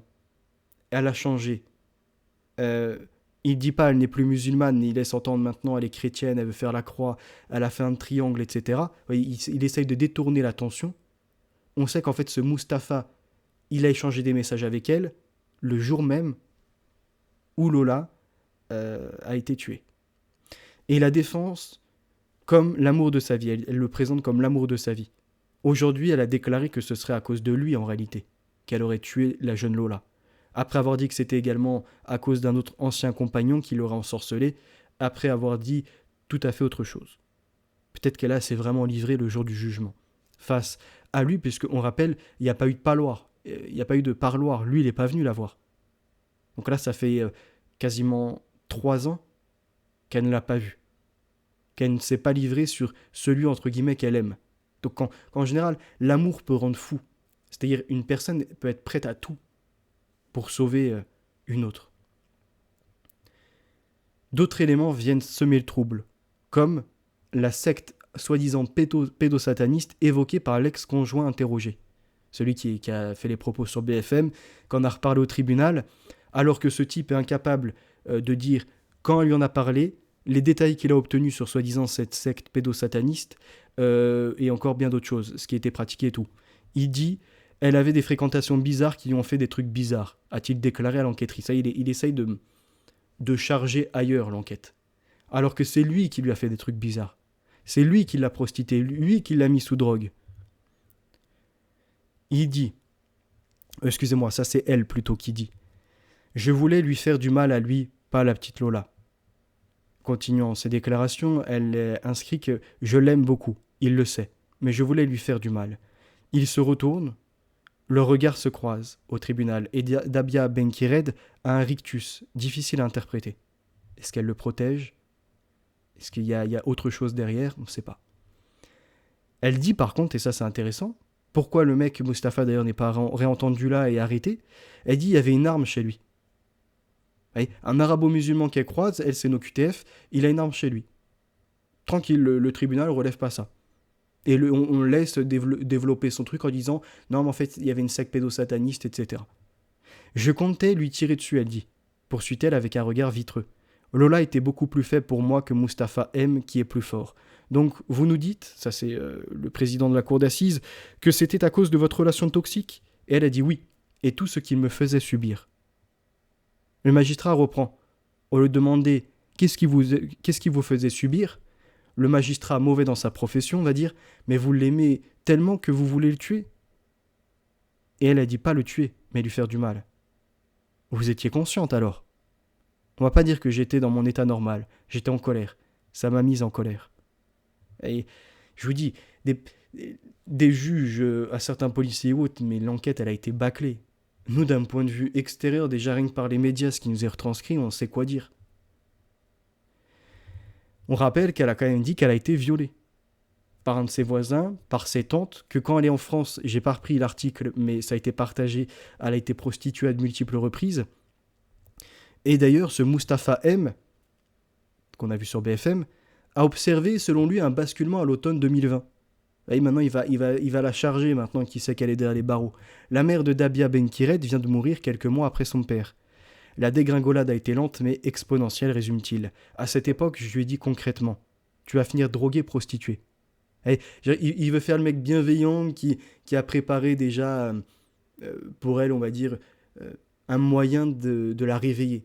En lui disant tu vas finir drogué ou prostitué, alors que ce fils de pute fait partie de ses réseaux. Au cours de l'enquête puis à l'audience, Dabia Benkired a déclaré avoir fumé jusqu'à 20 joints par jour. Qui lui fournissait ? Et en fait, elle dira que son petit copain de l'époque, il avait en gros des kilos et des kilos de bœufs chez lui et de shit. Et là, pareil, on a le nom, prénom de la personne, aucune enquête de menée. On laisse. Tranquille. Lundi, elle a aussi déclaré avoir ingéré des médicaments. Donc là, elle a tenté de remettre l'idée qu'en fait, elle n'était plus en capacité totale de se contrôler, puisque des médicaments venaient la désinhiber pour avoir des relations sexuelles tarifées. Incroyable. Donc elle a déclaré avoir ingéré des médicaments récemment, en 2022, pour être désinhibée pour avoir des relations sexuelles tarifées. Mais c'est la suite. Vous allez voir, c'est incroyable. C'est pour ça que derrière, il y a tout un réseau de trafiquants de femmes et tout. Un autre témoin entendu mardi, Anis D, excusez-moi, on est vraiment que sur Mustapha, Mohamed, Anis D, Dabiab et bien d'autres encore, que sur des arabo-musulmans. Ancien ami de l'une des deux sœurs de Dabia Benkired, confirme cette transformation. Je tiens à rappeler qu'en France, en 2021, un rapport a été remis à Adrien Taquet, secrétaire d'État en charge de l'enfance et des familles. Le rapport du groupe de travail sur la prostitution des mineurs et des jeunes femmes. Et le 18 mars 2021, le service d'information du renseignement et d'analyse stratégique sur la criminalité organisée a publié une étude sur le thème, je cite, « Victimes mineures, l'essor continu du proxénétisme de cité. Le proxénétisme de cité y est défini comme, si je le mets, c'est que ça correspond au profil de Dabia B. Une femme isolée, d'abord jeune fille, jeune femme, qui vient en Europe, se retrouve aux mains de ses confrères, entre guillemets, donc de ses consanguins d'arabo-musulmans, qui vont la prostituer. Donc le proxénétisme de cité, et on va voir après qui habite dans ces cités, c'est l'exploitation sexuelle de jeunes femmes mineures ou majeures désocialisées par des délinquants originaires des cités. Fin de citation. Phénomène exclusivement français, que l'on pourrait peut-être lier d'ailleurs à l'Angleterre avec les Pakistanais musulmans, apparu en 2015, par la forte présence de ces musulmans en France, il a rapidement pris son essor dans les grandes agglomérations du territoire. La crise sanitaire du Covid-19 a aggravé encore le phénomène. Selon cette note, je cite, « En 2020, plus de 85% des mineurs victimes de proxénétisme, je mets une parenthèse, on a au minimum 30 000 victimes déclarées, l'étaient au titre du proxénétisme de cité. Qui vit en cité ? Ce ne sont pas les blancs autochtones, nous sommes des ménages non immigrés, à peine 13%. Ce ne sont pas non plus les Portugais, Italiens ou autres, parce qu'ils sont représentés à peine 20% du parc social. Nous sommes sur une majorité de ces Algériens, Marocains, Tunisiens et Africains qui, en grande majorité, sont musulmans, trafiquant des petites filles blanches, françaises, étant capables de les sacrifier parce qu'ils les pensent zouris, possédés d'un esprit, d'un djinn ou je ne sais quoi. La traite des blanches par les musulmans, on en a eu un visuel très récemment en Angleterre, les grooming gangs couverts par les politiques où il fallait pas faire de vagues, chut, vous n'aurez pas la haine, où il faut en fait se laisser tuer et les petites filles les laisser se faire violer dans le silence par les colons musulmans. Ils violent, ils prostituent les blanches qu'ils considèrent comme des mécréantes. 250 000 jeunes filles blanches violées. Donc à longueur de temps, on nous emmerde sur Palestine, Israël, je ne sais quoi encore, les conflits à l'autre bout du monde, alors que chez nous, il y a des génocides en cours, parce que dès lors qu'une petite fille est violée, elle est tuée. Quand je dis elle est tuée, mentalement. Mentalement, elle ne sera plus la même. Elle a été détruite. À côté de ça, on a tué également sa famille, qui des fois peut parcourir des kilomètres pour essayer de la retrouver, parce qu'elle est embrigadée dans ses réseaux. Je vous le déclare, moi je ne suis même pas parent. J'ai pas d'enfant. Mais vous voyez mon engagement, comment il est. Il y en a certains qui m'ont reproché, je sais pas quoi, ouais, t'es une éponge, tu regardes les médias, tu te laisses influencer, etc. Des gens en plus qui se disent journalistes, et pour certains qui ont des enfants, et dans leurs enfants, il y a des filles. Il y en a certains, c'est que des filles d'ailleurs. Non, ils veulent pas se mobiliser pour nettoyer et éviter que leur enfant soit victime. Non, il faut pas stigmatiser. Moi, je vous le dis, d'ici peu, il y aura la possibilité de charger des wagons et d'établir des camps. 39-45, c'est de la rigolade. Je vous dis directement. Et on va pas mettre des victimes parce qu'ils pratiquent... Non. Les coupables sont connus. Ils vont être identifiés, jugés et vont payer le prix. Au lieu de se concentrer sur les faits, la mise en cause, donc c'est-à-dire Dabia Benkired, prit soudainement la parole pour interpeller directement son ex, provoquant la stupéfaction générale. Regardant Mustapha droit dans les yeux, Dabia Benkired lui a lancé une phrase inattendue. Écoutez bien, quand j'avais une cagoule et que j'avais de l'argent sur mon cul, tu prenais des photos pour faire quoi ? Une déclaration aussi vulgaire qu'incompréhensible. Incompréhensible, vous êtes sûr ? Vous voulez pas faire fonctionner les méninges pour voir qu'en fait c'est un trafic d'escorting, de proxénétisme derrière, plus des stupéfiants, toujours les mêmes. Comme d'ailleurs, je mets une parenthèse, ça me rappelle le livre de Mes Nuits Noires dans la Ville Rose, de Fanny, où ça a été interdit parce qu'elle a cité aussi certains politiques. Et prendre des photos de ces jeunes filles pour justement leur mettre la pression. C'est ce qu'ils font dans plein de quartiers. Plein de musulmans vont approcher des petites blanches, font croire qu'ils sont amoureux d'elles, commencent à obtenir des photos, des rapports avec elles, les films, et après, ils les mettent dans un état de prostitution, et si elles veulent pas ou qu'elles souhaitent porter plainte, attention. Je vais nuire à ton image, je vais te mettre à walper au niveau de l'entreprise si tu travailles, ta famille, tes amis et tout le reste. Combien on fait ça ? Je vais vous parler d'une autre affaire après, vous allez voir. Une déclaration aussi vulgaire qu'incompréhensible, ça c'est faux, on sait très bien, et c'est pas vulgaire, c'est qu'elle a exprimé en réalité, là, parlé franchement, que ce Mustapha est un proxénète. Mustapha M a répondu « T'es sûr que c'était moi ?» Et on voit le musulman déjà de base dans sa taquilla, genre en mode T'es sûr c'est moi, tu vois, pour mettre le doute, en gros, peut-être que ça existe, on va pas le nier parce que je sais que c'est réel, mais on va essayer de mettre ça sur quelqu'un d'autre. Impassible, Dabia Ben Kired a répliqué du tac au tac. Certaine. C'est toi, petit fils de pute. Ça, je rajoute, mais elle est certaine. C'est lui, ce petit fils de pute. Face à l'insistance de l'accusé, l'ex-compagnon embarrassé, pourrait l'embarrasser, a tenté de se défendre. Non, c'est faux, a-t-il assuré, niant fermement les propos.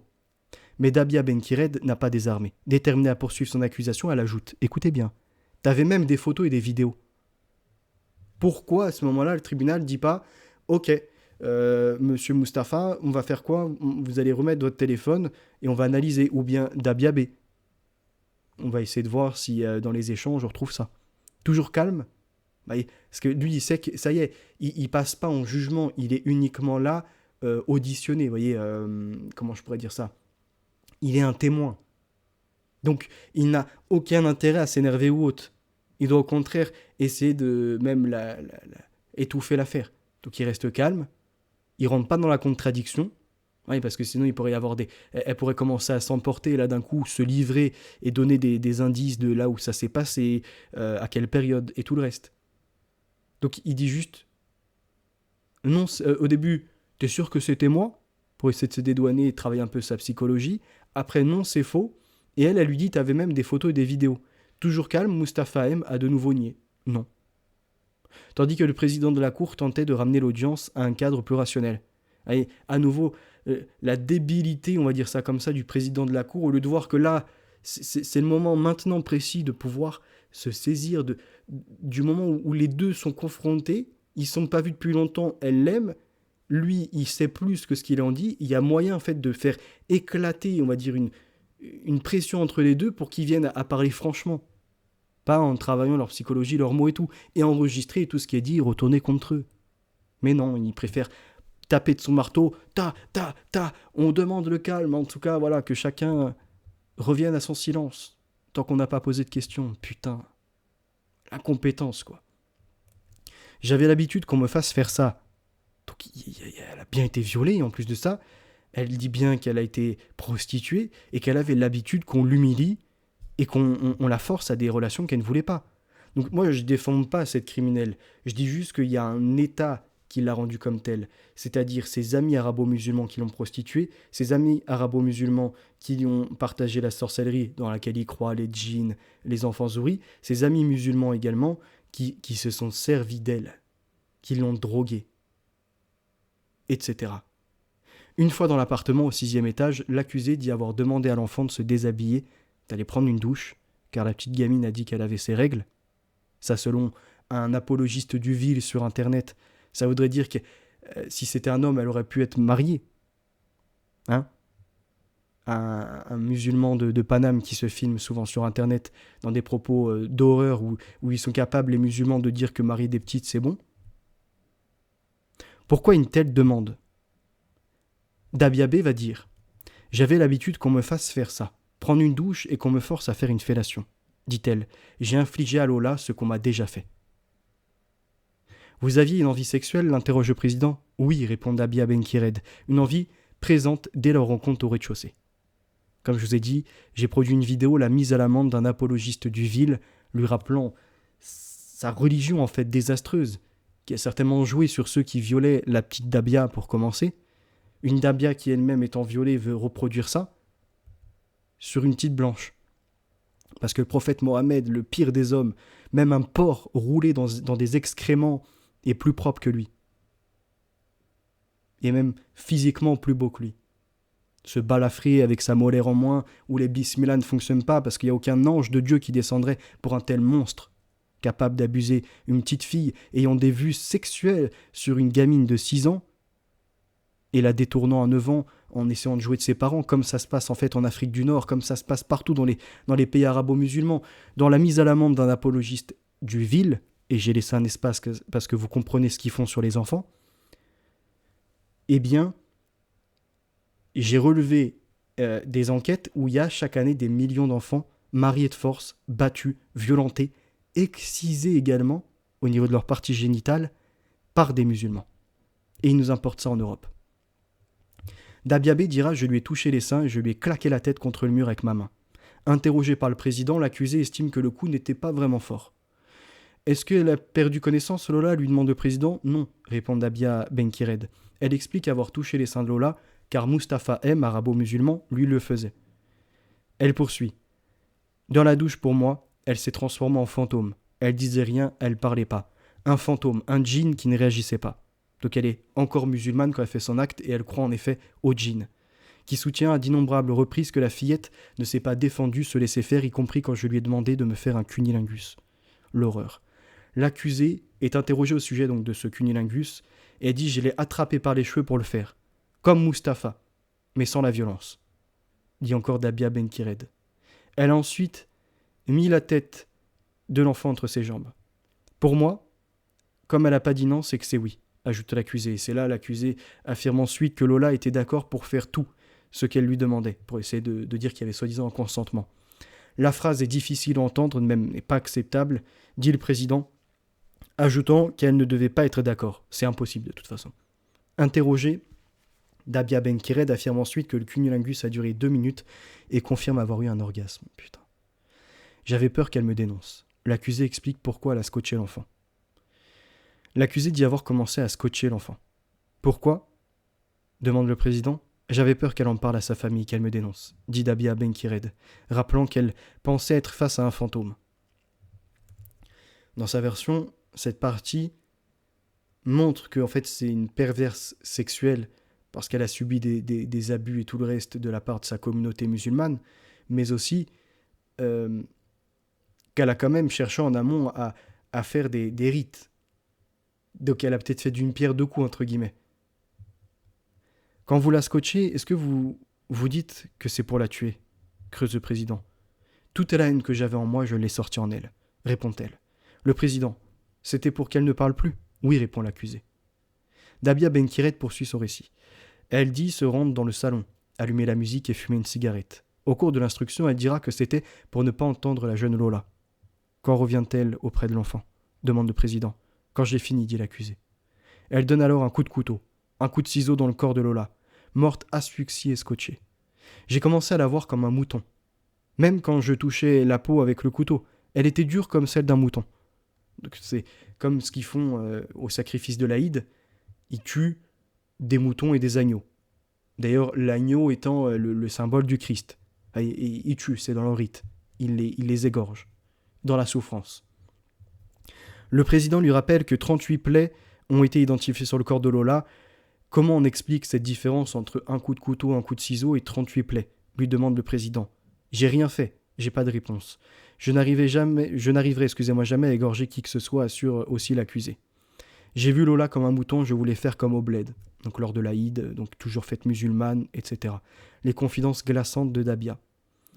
En revanche, on a ce salopard, mais voyez, cet honteux opportuniste de Karl Zéro qui ne vous a jamais sorti une affaire non connue. Parce que le seul fait d'armes qu'il a, c'est justement Fanny, mais nu noir dans la Ville Rose, à l'époque, où il avait relayé ça contre Dominique Baudis, je crois. D'accord, donc une affaire avec quelques Français, même si c'était des gens, je crois, qui provenaient de l'Europe de l'Est. Il a fait un fait d'armes, il a été rapidement monté à côté de BHL et de bien d'autres, subventionné, mis en avant. Sa petite équipe d'enquêteurs qu'il a, moi je les ai contactés fut un temps pour relayer un documentaire sur l'Ukraine où les enfants disparaissent un sur 5 d'ailleurs, je crois, avant qu'il sorte son livre. Bref, ce type-là est un lâche. Il n'a jamais parlé des réseaux de prostitution de mineurs dans les cités. Il n'a jamais parlé des mariages forcés sur des gamines de la part des musulmans et de la pratique de l'islam. Il s'est attaqué un peu à la chrétienté par contre. Ça, il n'a pas eu de souci.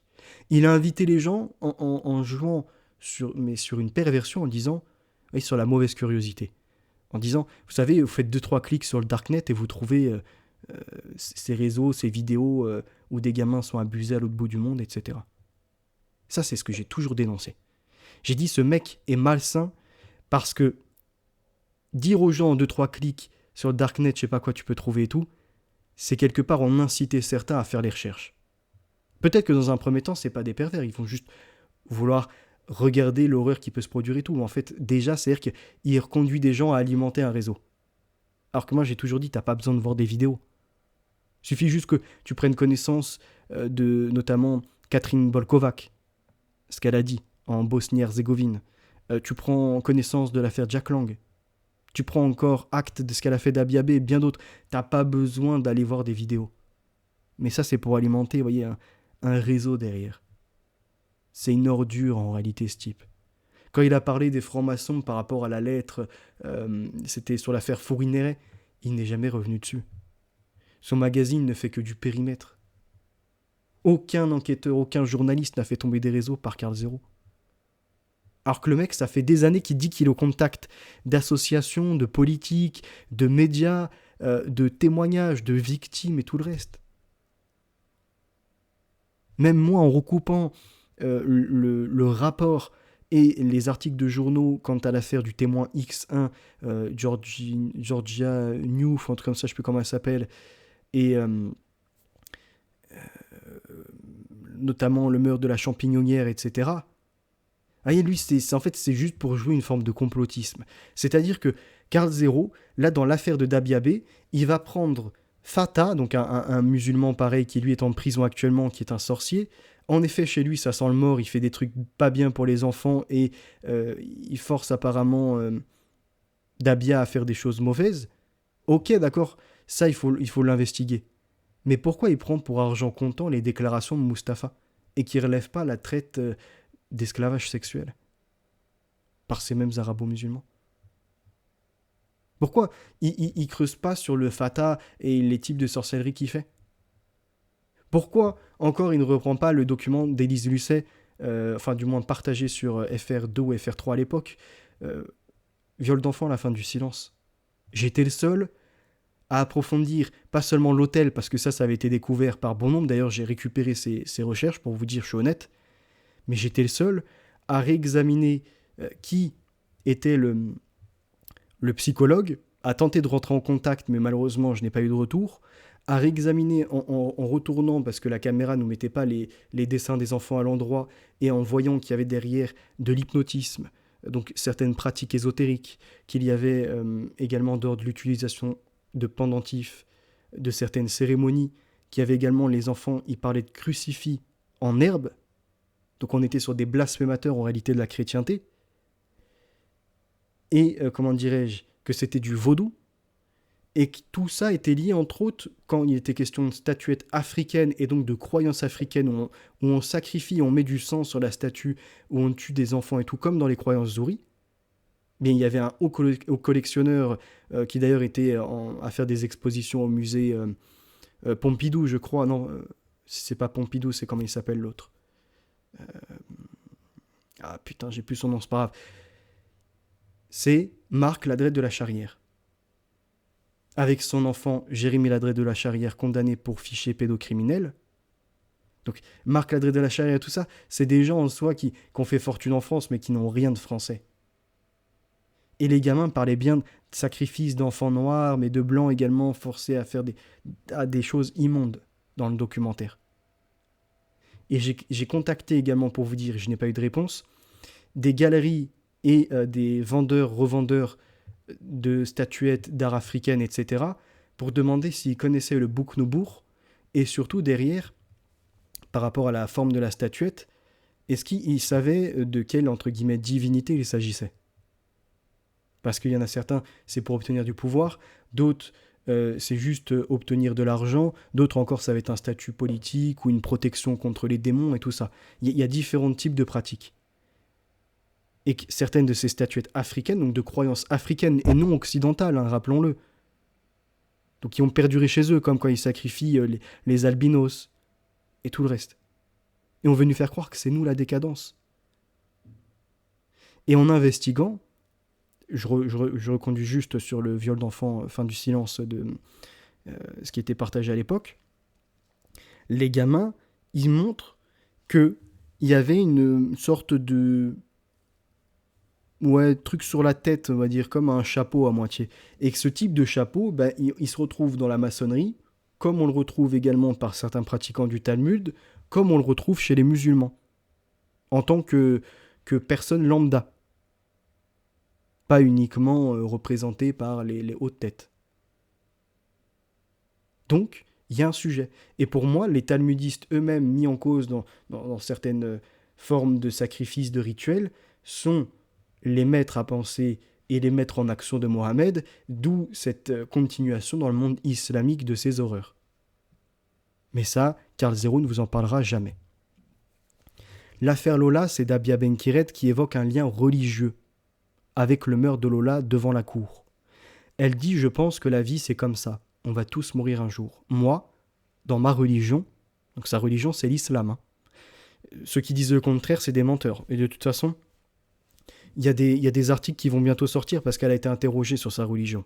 Ça a toujours été comme ça. On va tous mourir un jour. C'est Dieu qui reprend les âmes. C'est lui qui décide. Dans ce cas-là, par rapport au meurtre de Lola, bien sûr que c'est Dieu qui décide. Rien ne nous sera épargné. Ce n'est pas seulement du côté politique, avec l'ogre de l'affaire d'Outreau, où bon nombre, beaucoup trop sont sortis. Donc c'est pas... comment il s'appelle, cet enculé putain. Moretti, Dupond-Moretti. Ce n'est pas seulement la presse de gauche et puis tous ces salopards qui veulent toujours plus d'immigration criminelle, c'est aussi les avocats qui n'ont aucune dignité. Dabia Benkired est coupable de meurtre, de viol, cela fait d'elle un criminel, mais elle n'est pas coupable d'actes de torture et de barbarie, a-t-il expliqué au cours de sa plaidoirie qui a duré presque 2 heures. L'avocat est le diable du diable. Pourquoi ajouter de l'horreur à l'horreur ? Lola était, selon lui, déjà inconsciente lorsqu'elle a reçu 38 coups de couteau et elle ne pouvait ressentir de douleur. Imaginez la mère de Dabia, le frère, la mère de Lola, le frère de Lola, entendre la plaidoirie de cet avocat dire que la petite, en ayant été abusée, en ayant reçu 38 coups de couteau, etc., n'a pas eu de douleur. Que donc ça sert à rien de mettre de l'horreur à l'horreur. Je le cite. Il faut un élément matériel, c'est la souffrance, et un élément intentionnel, c'est la volonté de l'auteur d'infliger cette souffrance. Or, en situation d'asphyxie, il y a une perte de conscience avant la mort, donc vous ne ressentez plus rien. Par conséquent, l'élément matériel n'existe pas. L'élément intentionnel non plus, puisque Dabia voit un corps inerte. Elle ne suppose pas que Lola est encore vivante.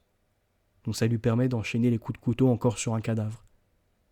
Ça, c'est plus légitime et ça fait que du coup la violence est moindre. Mais enfin, quelle horreur.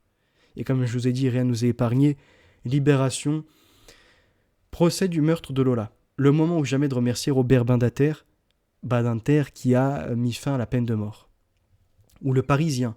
Votre absence de haine est un modèle d'humanité. L'incroyable dignité de la famille de Lola face à l'horreur. Alors qu'il y a une colère présente. Il y a une envie de justice. Il y a une envie comme ça de voir en réalité si on lui avait permis de la condamner à mort, bien sûr que ça l'aurait apaisé. Oui, il y a d'autres affaires récemment sorties en France, notamment Juliette S. et d'un arabo-musulman, Redouane E., qui agresse sexuellement des bébés et s'envoyait des vidéos. Les monstres de l'hôpital Montreuil. Même à l'hôpital, les femmes viennent d'accoucher, leurs nourrissons sont encore sous protection parce que certaines ont eu des complications médicales ou autres, et de toute façon il y a les nurseries, je crois qu'on appelle ça comme ça. Eh bien, des musulmans vont abuser des enfants blancs et noirs. Ils font pas ça sur les maghrébins. Bon, moi, heureusement qu'ils font pas ça, on va dire. On aimerait qu'ils ne fassent ça sur personne, voilà. On n'appelle pas à ce que, parce que les blancs ou noirs, faudrait qu'ils fassent ça. Non, aucunement permis. Mais ces enfoirés sont sordides. En fait, il s'est passé une rencontre sur Twitter. Et là, on est tombé sur quelqu'un de pas discret. Mais imaginez tous ceux qui le font et qui revendent leurs vidéos et tout le reste. Mais je vous dis, ce qui se passe actuellement, ça nécessite, c'est pas un coup de Karcher. C'est pas seulement un coup de Kalash. Ça nécessite des uniformes, des enquêtes, une récupération des données et un chargement des wagons. On ne doit pas lésigner sur les moyens. On ne doit pas réduire les moyens et nos demandes, nos revendications. C'est des uniformes, des wagons et des camps. Rien de moins. Redouane, très sûr de lui, se croit irrésistible. Comme plein d'arabo-musulmans qui ressemblent quasiment à rien d'ailleurs. Et comme Maria fait semblant d'être intéressée, il multiplie les allusions salaces, se vante de ses conquêtes, brode sur ses prétendus exploits sexuels, et il finit par lui avouer les 3 fantasmes qui l'excitent le plus. Cet arabo-musulman est excité par l'inceste, la zoophilie et les très jeunes enfants. Donc, les rapports permis dans son islam entre cousins, cousines, lui peut-être qui pousse le sordide à frère-sœur, la zoophilie, comme ils font en Afrique du Nord pour certains, ils se tapent des chèvres, des animaux et tout le reste. On a eu des ânes qui ont été violés parce qu'ils ne trouvaient pas de femmes. Donc, ils se remettaient à violenter les animaux. Et les très jeunes enfants, comme dans leur religion, on a vu, ils imitent Mohamed et sans consentement, ils poussent les choses plus loin. L'étudiante, cette fois, comprend qu'elle est vraiment tombée sur un pervers. Et ce n'est que le début. Un peu plus tard, l'abruti se vante d'avoir fait un plan avec 3 bébés et 2 meufs. Putain, des orgies avec des bébés, des meufs, mais c'est quoi ça? Et on pourrait se dire que c'est du déclaratif. Elle demande des précisions et lui répond qu'il a des vidéos. Elle insiste, elle aimerait les voir, pour en fait obtenir la preuve et le faire condamner. Il hésite, méfiant, et finit par accepter en proposant une condition, qu'elle lui envoie d'abord des nudes d'elle en échange. Ça vous rappelle pas ce qu'on a vu tout à l'heure de Dabiabé? Le Mustapha qui prend des photos d'elle nue, qui la fait prostituer, qui fait du cash sur elle, mais également qui lui met une certaine pression par les photos et les vidéos qu'il a. Là, on est pareil. Même procédé d'un arabo-musulman il essaie d'obtenir, en tout cas de sa victime, qui était une blanche, c'est Maria, des photos nues d'elle, pour après lui envoyer son sordide et peut-être l'inviter, la joindre de force ou non, dans ses délires d'abus et d'orgie avec des gamins et tout le reste. Pour Maria, c'est hors de question.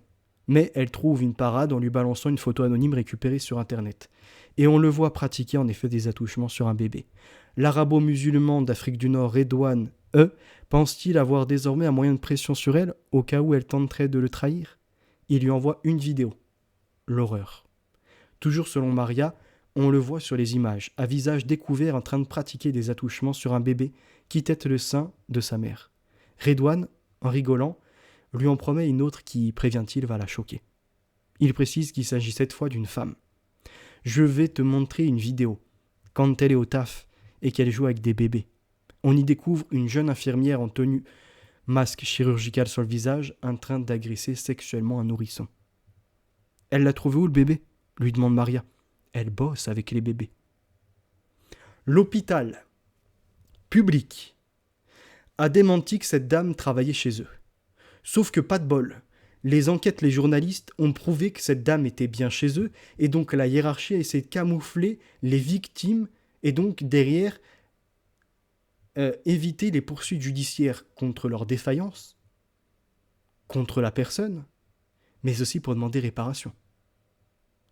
Ça, c'est l'hôpital. Imaginez ce qui se passe également à l'ASE et encore dans bien d'autres structures où ça a été infiltré par ces Africains musulmans.